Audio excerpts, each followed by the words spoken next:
Okay, welcome back to another video lecture for calculus. This video is designed to support a calculus course that I'm teaching this semester.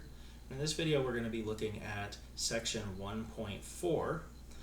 Specifically, we are going to look at the next part of the properties of derivatives, which is called the product rule. And again, a reminder, these videos are split into sections because they are all very important. They need to be memorized and remembered, and we need to know how to apply them in all cases, because if we do not know how to do it, then it is very, very difficult when we start using calculus to do things with. In the previous sections, we looked at just linear combinations of derivatives. So, one example, if I wanted to compute the derivative of something like this, I now have the tools with which to deal with that, namely the general power rule, the constant multiple rule, and the constant derivative. That is, when you take the derivative of any constant, it is just 0.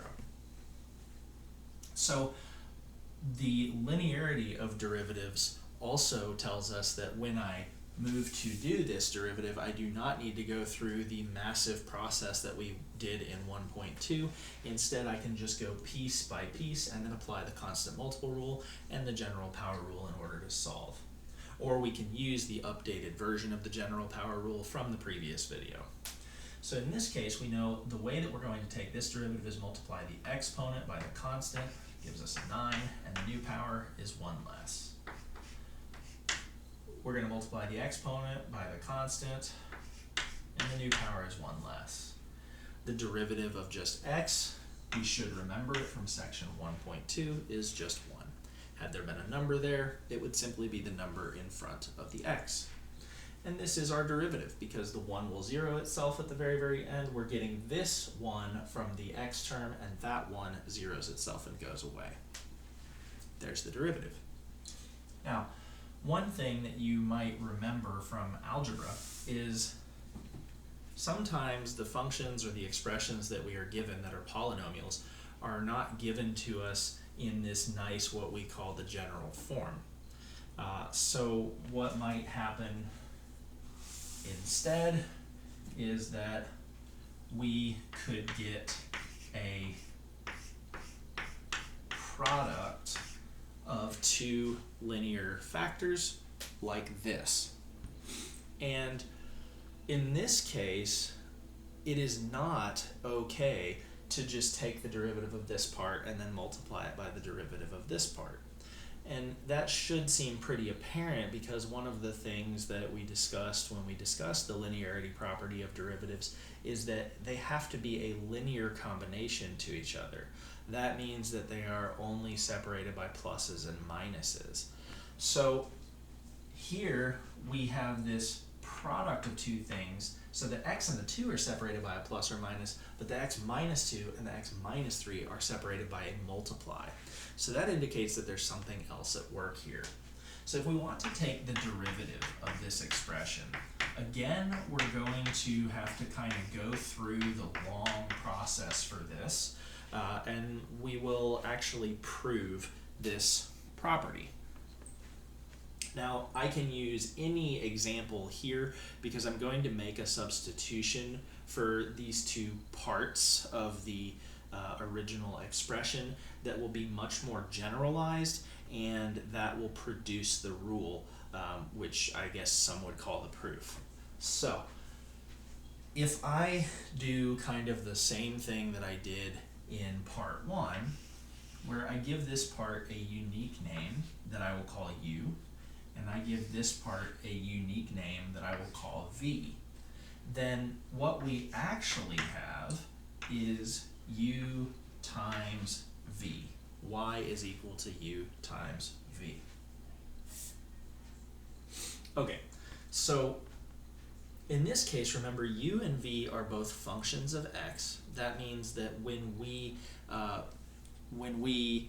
increase our x variable by that small dx value, then the u, I guess you could say variable here, will increase by du, and the v variable will be increased by dv, which responds to the increase in x, which we call dx. Now y will still increase by dy. So what we now have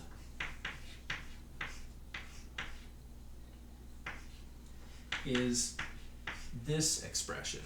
Making the small increase to x affects the expression in this way. U goes up by du, v goes up by dv, y goes up by dy. And here, what we could try to do that would be very nice is we could actually FOIL this thing out. So u times v is just our original expression, and remember that's a nice thing because our goal here is to subtract y, which is the original expression, u times v, so that it cancels and goes away.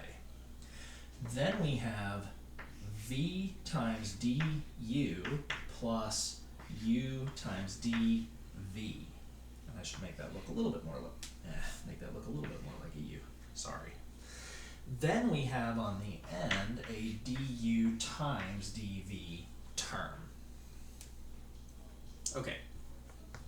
So I'm going to do a little bit of a hand wavy thing here, but if you are interested in why this is the case, you can look at u and v in terms of the original expression, and what you will see is that the dx squared terms that get ignored in this process are actually hidden in this expression.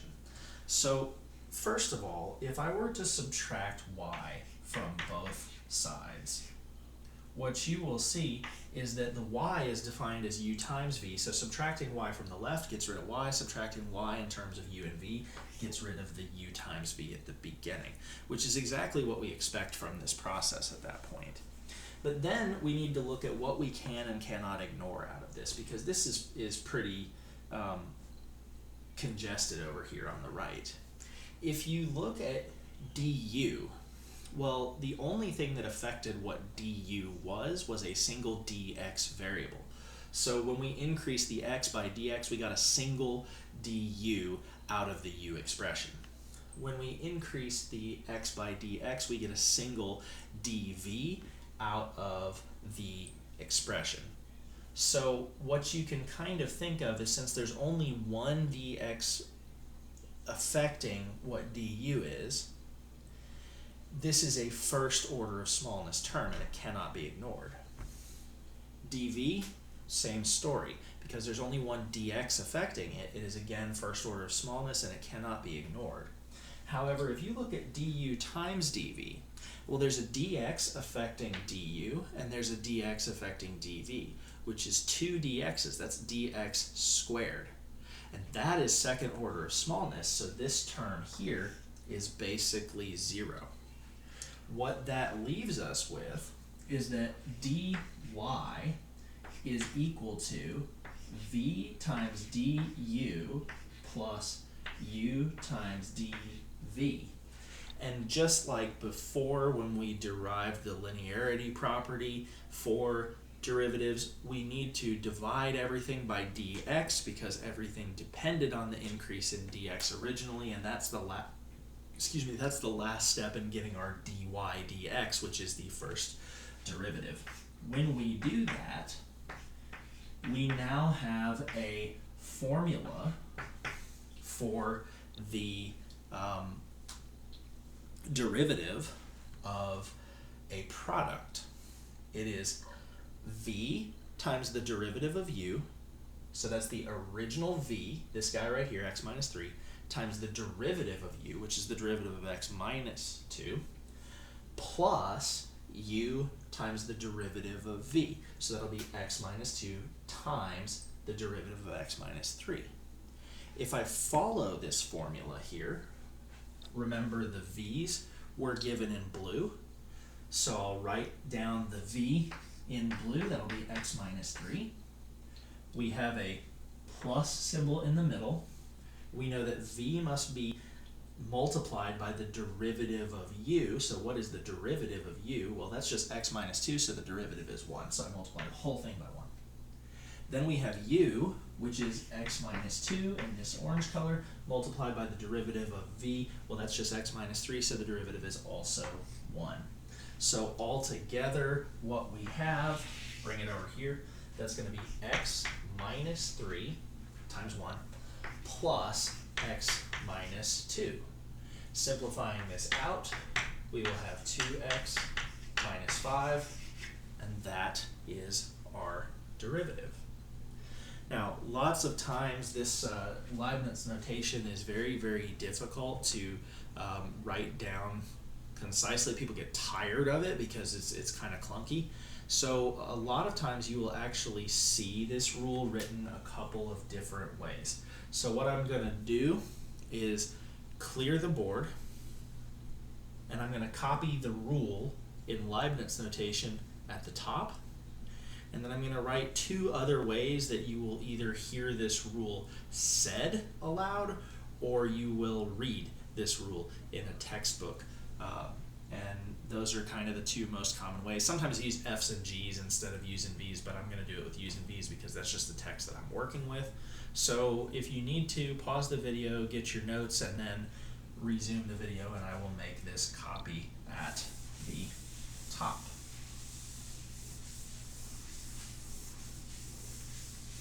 So the rule says that dy dx, in the case of a product of two different functions, so the product of multiple x variables, is going to be equal to u times dv over dx plus v times du over dx. And one way that this is often written is just using the Newton prime notation, and that's because it's very, very quick. So the derivative could just be written as y prime. Okay, first derivative of y, y prime. Boom, done. There's your dy dx term. Then it's u and the derivative of v, which we could write v prime, plus v and the derivative of u, which we could write u prime. And this is the way that you will see an awful lot of these things written in textbooks. Now, another way that you might hear the product rule read aloud to you is that we look at whatever the first function is, and then we multiply it by the derivative of the second function, and then we add whatever the second function is times the derivative of the first function. And this is probably the most common way that teachers say this aloud, because you can say it very, very quickly. To perform the product rule, you write down 1, the first function, d2 plus 2d1. 1d2 plus 2d1. And you can memorize that and say it very, very quickly, and people understand that what you're talking about is the product rule. So remember, the 1 in this case is whatever the first function was. That was our x minus 2 in the example. The d2 is the derivative of the second function, which was x minus 3 in our example. So then 2 will be, you write down whatever the second function is, that's just x minus 3, times the derivative of the first function, d1, which is just the derivative of x minus 2. And that lets you do lots of these things very, very quickly. So a couple of quick examples. I'm going to do one that might be trivial just to kind of illustrate a point. If I want to take the derivative of x squared times x to the third. Now notice here that this is the same thing as writing the derivative of x to the fifth, which we know is just 5x to the fourth. And don't let me stop you if you recognize this, but this is just a way that we can also get the derivative. It's just a little bit more cumbersome, but I do want to show you this example because it shows that this works and it agrees with what we already know the derivative to be. So the product rule says 1, and when I define my functions, I want to look for where the x's are. So there's my two functions. The first one is x squared, the second one is x to the third. And the product rule says write down the first function times the derivative of the second function, plus then we write down the second function times the derivative of the first function. And if I clean this all up, this is x squared times x squared, that's x to the fourth, with a 3 out in front. And if I clean this up, that's x to the third times x, which is x to the fourth, with a 2 out in front. And adding those two common terms together, we do in fact get 5x to the fourth power. And in the case of something this trivial, don't let me stop you. Simplify the expression you're taking the derivative of. If it turns out that it can be simplified to the level where it's either just the general power rule or it's like a linear combination, then just do it that way because it's faster. Even some binomials that you'll look at are frankly like easier to just FOIL them out and then work with them that way. So second example I wanted to do is a case kind of like that. It's the derivative of x squared minus 1, x squared plus 1. And what you might notice here is that you could, if you wanted to, go through the distributive property and you will get a nice result. But sometimes people get bogged down in the operations of the distributive property, and so what I like to do is just go directly to the product rule, because then you get something that's kind of gross looking, but it is a functional derivative. Like, it works, it is the derivative. It's not pretty, but it's there. And the reason for that is that if you make any mistakes when you are expanding this out into the standard form, like if you forget to put a constant somewhere where it should be, or you don't combine a like term or something, then what you're going to get out at the end is nonsense. And the derivative you could get just from looking at this, even though it won't be pretty. So the product rule, I'll show you that one first because I think it's actually faster. It says, again, our first part is this expression involving x, and our second part is that expression involving x. So the product rule says, write the first one down times the derivative of the second one, then write the second one down times the derivative of the first one, which is 2x. And here, of course, there's some distribution that happens. This is 2x squared plus 2x, and this is x squared minus 1. And of course, we can combine some like terms here, which gives us 3x squared plus 2x minus 1, and that is our final result. Now, just to show you that this is the same derivative that we get if we go the other way of FOILing it out, I will work it the other way. Notice here we could have, instead of just immediately applying the product rule, if you are more comfortable with this, at least on this type of expression, then don't let me stop you. We can multiply first times first, outer times outer, inner times inner, last times last. Then we can take the derivative of this object just using our general power rule principles, but I think you see that this is going to agree with what our answer is. X to the third, 3x squared.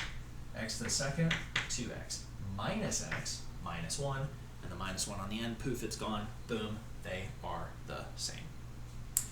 Now, even though I encourage you to do things like FOILing this stuff out, there are certain cases where it will not help you to FOIL these things out. For example, if I were to take the derivative of e to the power x times 2x minus 1, FOILing this out does not help you. And the reason is that we get a 2x times e to the x and then minus e to the x. And of course, we will know that the derivative of e to the x is just e to the x, but we are stuck with this product rule right here that we have to perform. So that will still be a 1D2 situation where the 2x is your first function and the e to the x is your second function, and you are stuck doing the product rule. So we really don't need to do this distribution because it gives us extra work to do. Instead, we write down the first function, e to the x, we multiply it by the derivative of the second, 2, plus, then we write down the second function, and we multiply it by the derivative of the first, which is e to the x, and boom, it's not pretty, but that's our derivative, and we're done, and we didn't have to do any of that extra distribution stuff in the first place because it didn't help. Okay?